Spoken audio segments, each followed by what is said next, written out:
All right, welcome into Starting Nine here on the 5 Reasons Sports Network. I'm Ethan Skolnick. You can follow me at Ethan J. Skolnick or at 5 Reasons Sports on Twitter. Also, EJ Skolnick on Instagram, although that's just mostly photos of my daughter. We are sponsored, as always, by our friends over at U-Brake Wheel Fix. This is a wheel repair and remanufacturing company. This is where you got to go. If you want those Vice colors for your wheels, you want those Dolphins colors for your wheels, they can do it. They can also repair your wheels that are cracked. We know what happens here in South Florida. Infrastructure, not so good. So make sure that you get those wheels fixed so they look good. Your car runs good, okay? So go to ubrakewheelfix.com. They're based right there in North Miami. Say hi to our guy, Mark. He's a big Miami sports fan. He follows all this stuff. I think he'll like this episode because he's particularly interested in the Canes. So hopefully, Mark, you enjoy this. U-Brake Wheel Fix is where you go to get everything done. Support local companies, support our local sponsors here on the 5 Reasons Sports Network. This is one of those that's been with us nearly since the beginning, and they do a great job. They got great people down there. And again, it's right there in the Miami Shores area. So sort of right there between Broward and Dade. You can get to it from either spot. All right, today's episode, we're going to do a little bit of everything. We did have a plan to talk to my guy, Joe Goodman, who I covered the Heat with during the Big Three era, and he just wrote a book about Alabama. But Joe is Joe, and so Joe texted me at 6:30 this morning and said he was up writing all night and wasn't sure he was going to make it. So we decided to fill the slot. So we've done a pretty good job of that with Vishnu Parasuraman. The only problem with Vish is that I can never pronounce his last name, but he just wrote a great column for our website. I posted, I think, on Monday or Tuesday about Manny Diaz and about sort of his date with destiny and the expectations for Manny Diaz. But also what we want to get into is kind of the personal aspect with Manny Diaz, because I think unlike some previous coaches in South Florida, I think people genuinely want Manny to succeed. The question is whether or not he can and what defines that success, because so far this is not success. Losing to FIU, getting rolled by North Carolina where they rushed for about 600 yards and a half. That's not success, but it seems like Manny's having successes in the offseason with recruiting, which our guys over at 5 Rings Canes and 6 Rings Canes have covered, but it hasn't translated yet. And now, of course, they've got what I call the ultimate litmus test against Alabama. And, of course, they've still got to deal with Clemson this season. And the question is, if you get rolled in those 2 games, but you win all the others, is that enough when you have, arguably the best quarterback that the program has had in, I don't know, a couple of decades at this point? So we're going to talk to Vish about that. We'll get into some Kane stuff. And obviously, if you want to follow the Heat stuff, I did an episode of 5 on the Floor last night with Greg and Alex, and that will be posted here on the YouTube channel. It's already on all the podcast feeds about what I call Pat Riley's sort of final build. It doesn't mean that Pat's going anywhere anytime soon, but it does seem like the Jimmy Butler build is kind of the last one in terms of the eras of the Miami Heat. There was the Zoe build, there was kind of the Dwayne and Shaq build, then there was the Big Three build, and then this has been a build into sort of the Jimmy Butler era, transitioning to the Bam Adebayo era, and sort of what defines success there for Pat Riley. Is it a championship or a bust? So we got into that on our episode today. But before I do, I want to do a little bit of Dolphins conversation because I'm only here every Tuesday and Wednesday to talk anything but the Heat. And yesterday I said on the show, if you were following Starting Nine, and again, we had Josh Moser on from Channel 7, that the Miami Dolphins needed to follow a particular course to at least get the Deshaun Watson story to simmer down a little bit. It's not going to make it go away entirely as long as Deshaun Watson is still a trade candidate, whether or not he's still on the Houston Texans roster. And so basically what I said they needed to do were 2 things. One, they needed to address it behind the scenes. And 2, they needed to let someone in the national media who was tied to Miami in some way and in some way sympathetic to Miami, but a credible national reporter report what happened behind the scenes and kind of what's going on. And I'm happy to report that they did both things. It didn't happen until Pro Football Talk and Mike Florio, who I know a lot of Miami sports fans are not a fan of, but Mike Florio reported that Steve Ross is the guy pushing for Deshaun Watson, which, to be honest with you, when I saw the report, didn't surprise me. This has seemed like a Ross thing all along. It does not seem like a Flores or a Greer thing, and that's one of the reasons it's frustrating to me that Steve Ross never speaks to the media, because he hasn't spoken to the media, as Barry Jackson said yesterday, in 27 months.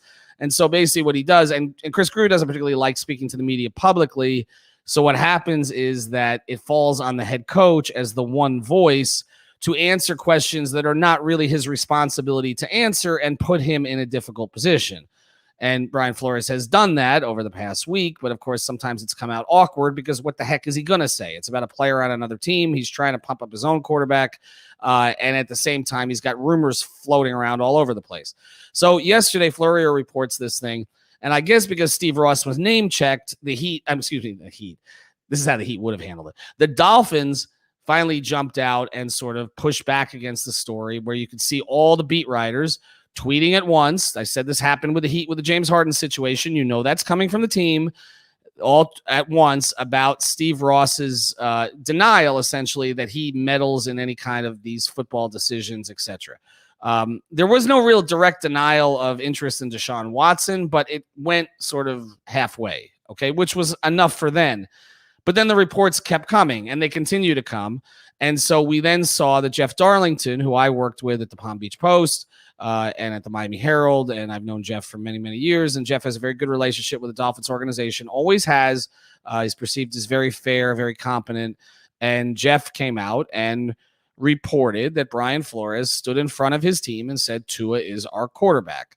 And again, that's one of the two people I thought that the Dolphins should go to. The other would have been Cameron Wolfe, who was with ESPN but was local here, working as a local reporter, and now is moved on to NFL Network. I figured it would be one of those two guys because both of them have good reputations, good relationships with the Dolphins. It's apparent.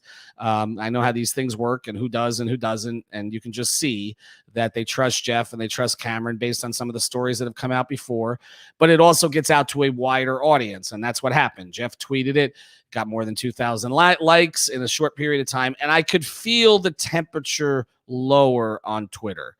Again, it doesn't mean that the Dolphins won't still engage in conversations for Deshaun Watson, that they won't try to rip off the Texans for Deshaun Watson, that they're not going to monitor the situation, or that the first time that Tua throws 2 picks and Watson is still available, we're not going to hear about this, because we are, okay? But at least for a couple of days, it got the message out that at the very least, Brian Flores is backing his quarterback, which really is what matters right now, because Tua has to have that kind of backing, I believe, to be the face of the franchise. You're the quarterback, okay? This is not, nickel corner. This is not your third guard, okay? This is the guy who is supposed to stand in front of his team, lead his team, etc. And it's very hard to do that when they're talking about you being replaced all the time. So I felt like the Dolphins handled it correctly yesterday. I doubt that they got it from this particular program, but if they did, I was happy to contribute. I just think that that's the way that this had to be handled. And this is a compliment. This is the way the Heat would have handled it, okay? And we see that over the past 25 years, particularly since Pat Riley has come down, not that everything has always been done correctly, not that I've agreed with everything that they've done, whether from a personnel standpoint or a public relations standpoint, but typically they get it right. And typically there's a trust level between the Heat and the community that they are trying to get things right and that they're trying to do right by most of their players. That is the perception of quote-unquote Heat culture. In fact, I posted this on Twitter yesterday when the Ben Simmons stuff broke about how Ben wants out of Philadelphia, which we kind of all knew was going to happen. And I tweeted this at my co-host, Greg Sylvander. I cannot remember the last Heat player who asked out, right? Like the only one that people came to me with was Shaq, which I guess would have been the 2007-2008 season, which was an odd circumstance. I mean, Shaq did it to himself. He didn't train. He got lazy after the championship, which we knew was going to happen. And then for some reason, he called out poor Chris Quinn and Ricky Davis that he had to play with them, when a lot of it was actually Shaq's fault. Again, if he had been healthy more often, the team would have been better, et cetera, et cetera. And so he kind of did ask out. He confronted Pat at a practice. He'd already pushed Stan Van Gundy out of the way as the head coach. So I guess Shaq would be the one significant player that asked out, but typically we don't see it. I mean, there's very few players who've been with the Heat who've complained about their experience, right? Like Brent Barry was one. They acquired Brent Barry for Ike Austin. I'm now going back I am going back 25 years. And Brent just hated it here from the very beginning. And there have been a few that, have said things after, but not a lot. there is a general trust level between the Heat and the community, between the Heat and their players. You know what the Heat are. You know what they represent. You know what their voice is going to be. They know it's either going to come from Pat Riley or now from Eric Spoelstra. And they also know, frankly, how to use the media. I don't mean this in a pejorative way, but how to use the local media to get their message out. The Dolphins have a new PR staff now, or partly. So there is a transition going on, but it's turning in more into a Patriots-like organization, and that's fine. But there are certain things that you can do to calm stories down, and I felt, honestly, the Dolphins did a good job of that yesterday. For now, I think that, that Jeff being the one to break the story made a lot of sense. All right, we're going to transition here, though, in a second, and we're going to tell you about a couple more of our sponsors because we've got a big stream coming up tonight. But I also want to talk briefly about the Canes before I bring Vishnu on, because this is one of those unfortunate circumstances, I think, for Miami, because I do think they're better positioned now, and I feel like I say this every year, but they're better positioned now to get somewhere closer back to where Canes fans feel they should be, okay? They're never going to get all the way back. The Canes are never going to be, again, what they were or what Alabama or Clemson are now. It's just not going to happen. That was a total flukish circumstance that the Canes became what the Canes became, okay? Talking about a small private university in Coral Gables, okay? We treat it like a pro team in this market. We don't treat it like a college team. There's not a huge alumni base. It's not UF, okay? We treat it like a pro team. When they're good, we care. When they're not, we don't. Okay, I'm not talking about like the core Canes people on Twitter or Facebook, etc. I'm talking about the majority in the market. When they're good, we care. When they're not, we don't. Okay, sort of like they're at a higher level than the Marlins or the Panthers. Okay, but sort of like that in that regard. Okay, I believe that the Heat and the Dolphins have a little bit more entrenched fan bases where they'll stick with them through the negative stuff. But with the Canes, a lot of people just tend to disappear. Okay, and we see it in the stadium. Okay, and again, they don't have an on-campus stadium. They have a ton of disadvantages. They haven't had the type of training facilities that other schools have had. So we can go through this sort of ad nauseum, what the issues have been, and then what the mistakes have been, right? The types of players that they recruited, the types of coaches that they've hired. Al Golden would be specific. Why are you hiring a coach from Temple who wants to have all his defensive backs drop back 10 yards all the time instead of when you've got so many athletes down here and a certain style that's played? They made a ton of mistakes, okay? Various ADs made mistakes. University presidents made mistakes. A lot of people made mistakes, okay? Players made mistakes in terms of who they associated with and what that led to for the program. But the reality is, again, when they're good, we care. When they're not, we don't. And I do think they're going to be good this year. I do. I really do. Like I'm throwing out what happened in North Carolina last year, what happened with FIU, and some of these other things that happened over the past couple of years. It appears that they have an infrastructure now, and most importantly, they have the most important player. They have a quarterback who is a leader, and he's a really good player. Okay, and so they should be positioned to do well. It's just unfortunate it has to start with Alabama. And the reason for that is that I think this team could be much, much better and still get smacked by 4 touchdowns this weekend. And so I just wonder, like, how much of the life is going to be sucked out of this thing when that happens. And that's what we're going to talk to Vishnu about in a second. I don't think it's if. I think it's when, unfortunately. And I wonder, again, we ask this question all the time. It's what I asked on 5 on the Floor about Pat Riley and what we asked with the Dolphins and Brian Flores entering his 3rd season. What constitutes success for a particular program? For the Heat fans, for them, success is the finals, right? At this point, for the Dolphins, it would be win a damn playoff game. What is it for the Canes? So we're going to talk to Vishnu about that in a second. Before we do, though, I want to tell you about another great sponsor of the 5 Reasons Sports Network and here of Starting 9. We appreciate them jumping on with us. If you're going to bet the game this weekend, first, we recommend you listen to our guy, Jim Rodriguez, on our 5 Reasons to Bet. We'll be posting another episode later today. But the biggest thing that we're telling you is make sure you bet here, okay? Bet it at betus.com. That's betus.com. If you use the code word 5, that's FIVE, that's the code word 5, you get 125% bonus on your money. They don't have a ton of rollovers, so it's not going to take you forever to get that bonus money back if you win, okay? So don't worry about that. I know some of these platforms do. It has frustrated me at times.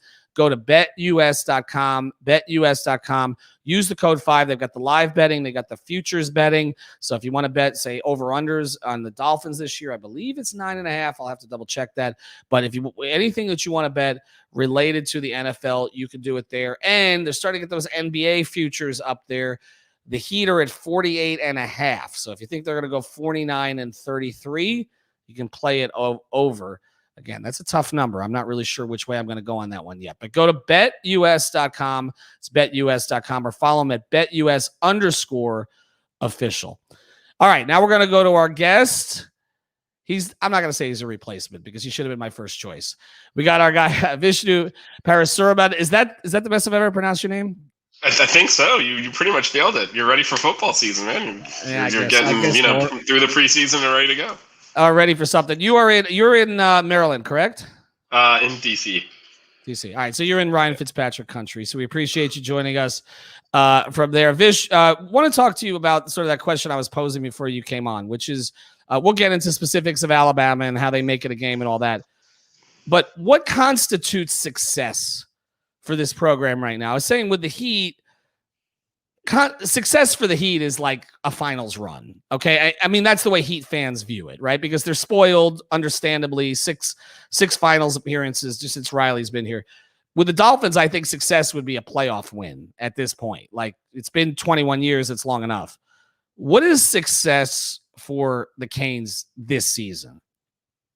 I would say probably winning the ACC. I know that's a big ask with Clemson in the conference, but if you can win the Coastal and then win that one game at the end of the season, hopefully they're playing well at the end of the season, I think that would be considered a success. I think moderate success would be winning the Coastal and giving Clemson a game, but I mean, they've been there a couple of years ago, right? You want to see that improvement happen. I think one of the weird things with Miami is the last championship they were in the Big East. Most of the time they were independent, so these conference milestones were not there. It was like, right, you win the championship or you don't. There's no like incremental, like, oh, we're taking steps. That's kind of changed, obviously, with the ACC and the lack of success. Right. But I think if they win the ACC, it's undoubtedly a success. If they win the Coastal and they look equal to Clemson, maybe come up a little short, that's probably also a success. But if the Coastal is the weaker division, and I know North Carolina is ranked in the top 10, but they're North Carolina, right? I mean, I don't think anyone's looking at them and be like, that team's going to be winning championships or something. So if they like wheeze their way to the conference championship game and get killed by Clemson, I don't think anyone will be looking at that and being like, this was a great season or anything. But think of what you just said, though. You said if they look equal to Clemson. I mean, what over the past, I don't know, 5 to 7 years would give any hope that they're going to look equal to that program where that program is now? So short answer is nothing. The more complicated answer is De'Aaron King will be the best player on the field when they play Alabama and Clemson. That I have no doubt about that. I'm actually, for your website, writing something on that right now. On very good. This guy's a phenomenal player, and I don't think we really realized that when he came in. But it kind of got masked last year, weird season with COVID and all that.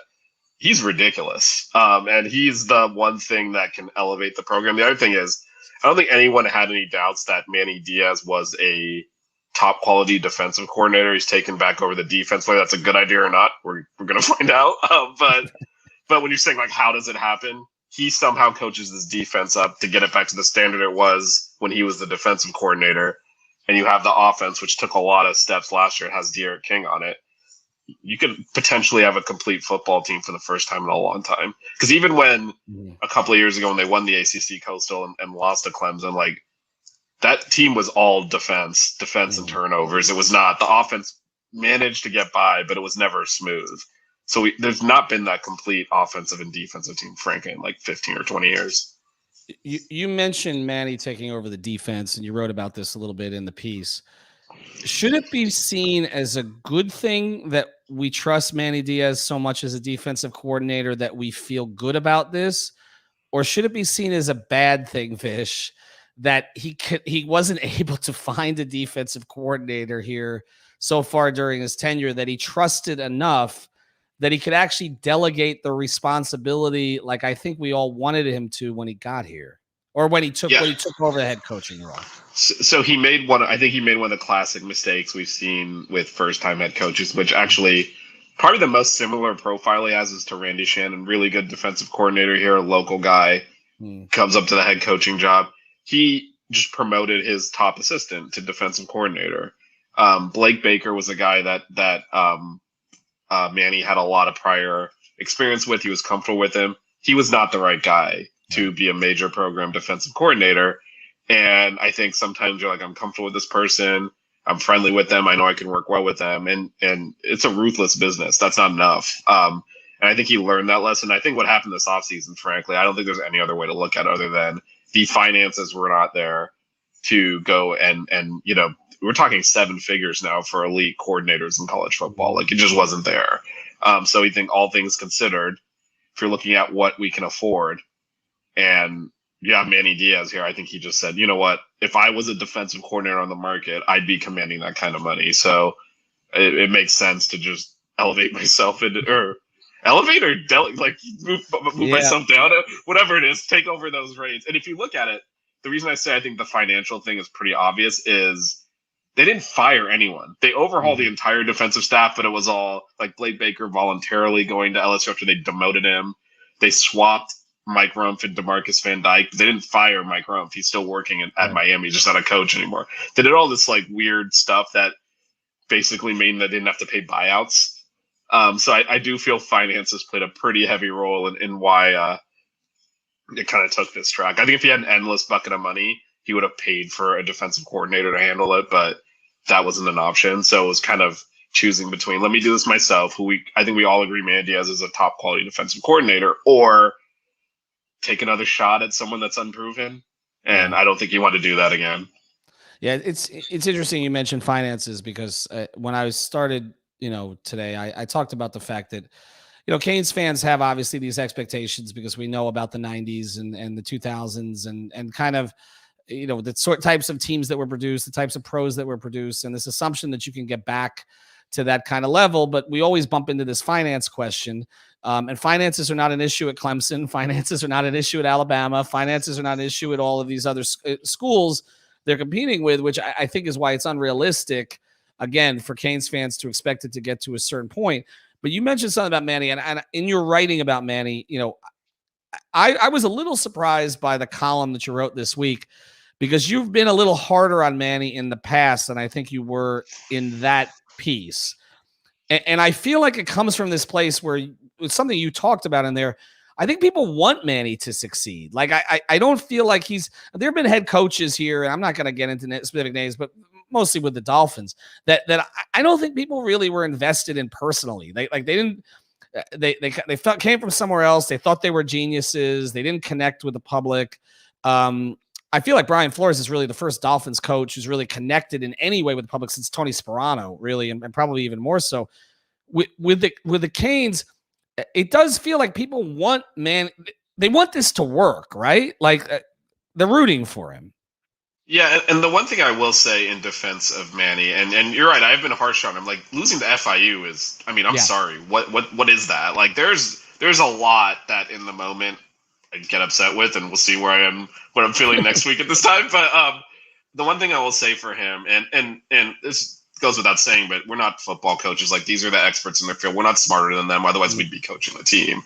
So all I really look for is, like, is there a logical explanation for what they're doing? And I've never had an answer of no from Manny. And so I think that is why I'm a little bit more supportive. Like, he has been here. This is going into his 3rd season, overhauled the entire offensive staff, and the offense stunk, and then did the same thing to the defense. Whether these moves are going to work or not, I don't know. But he's recognizing problems, at least trying to solve them, which is frankly a step up from some of the other stuff we've seen in the past. For like, how are we doing this for another season? Like, seriously? Right. So in that sense, it's positive.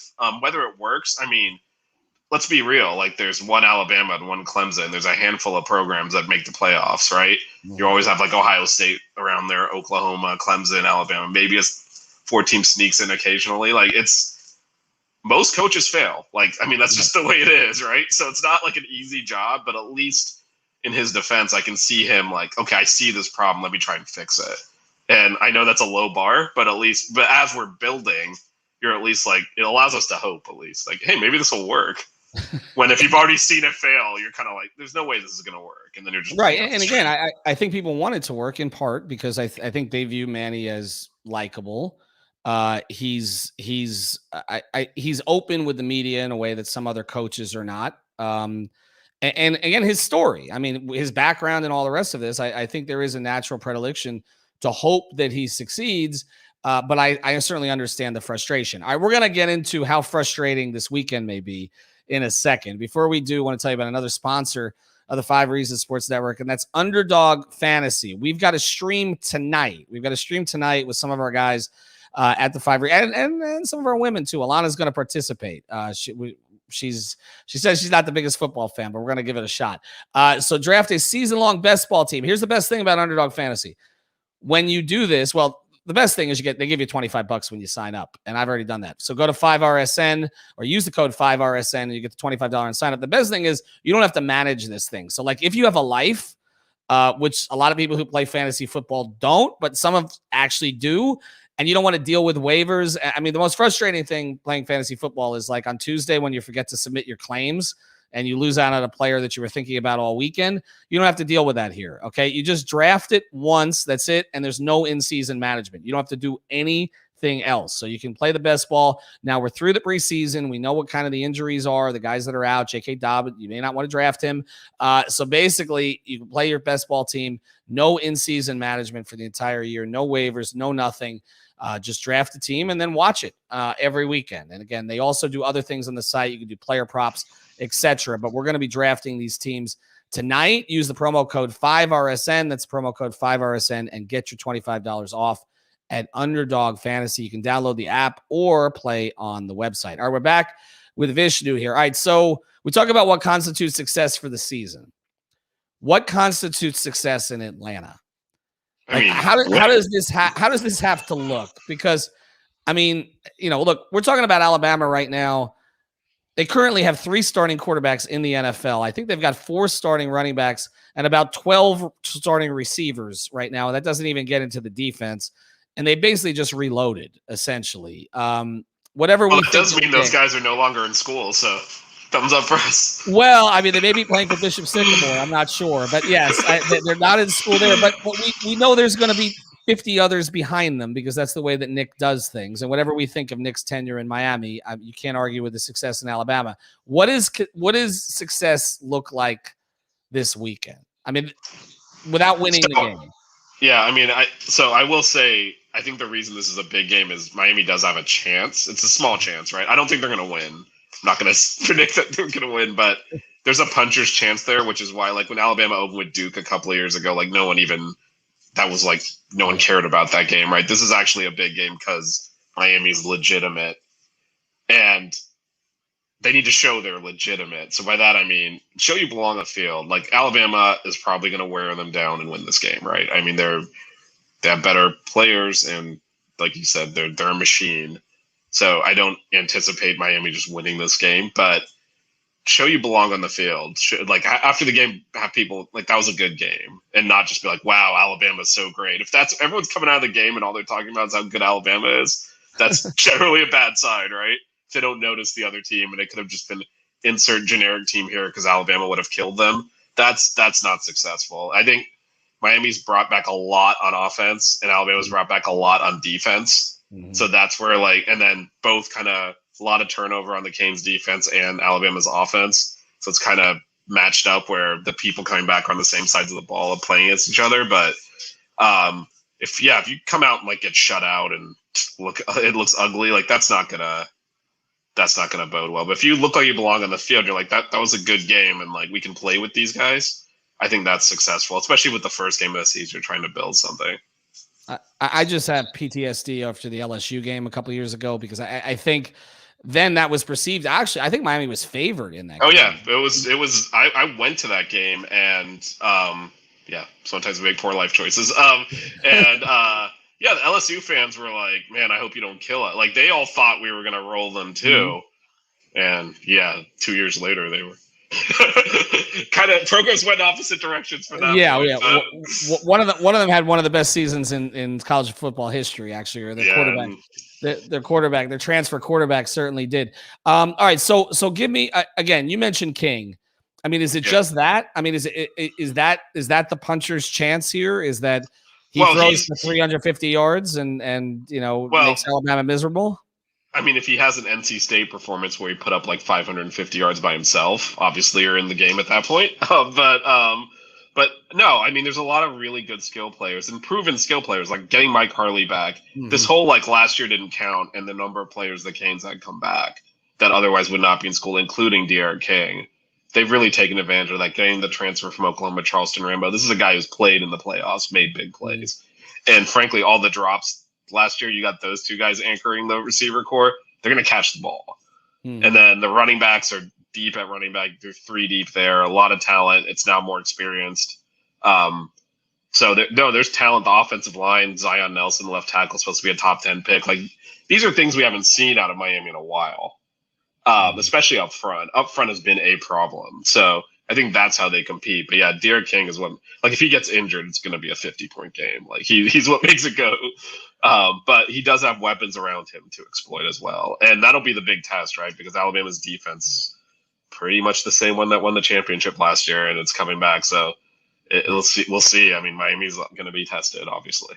I'm just curious if Miami, again, keeps it relatively close, if it builds momentum with the fan base, or if people get deflated just because they've started with a loss. I'll be curious to see what direction that goes in, again, if they can keep it competitive. All right, follow Vishnu at VRP2003. We appreciate you joining us. Thanks for getting up this morning. I apologize. I made it through an entire show with my voice today, which is a new thing. Again, check out last night's 5 on the Floor episode, and check out tonight, college football stream tonight on this channel as well. Yes, there's going to be a little Gator talk. We did this for Manny, not for Manny Diaz, for Manny Chang, our producer. So we apologize to you for that in advance. Thanks to our sponsors, Underdog, BetUS, and also You Break, We'll Fix. Have a good day.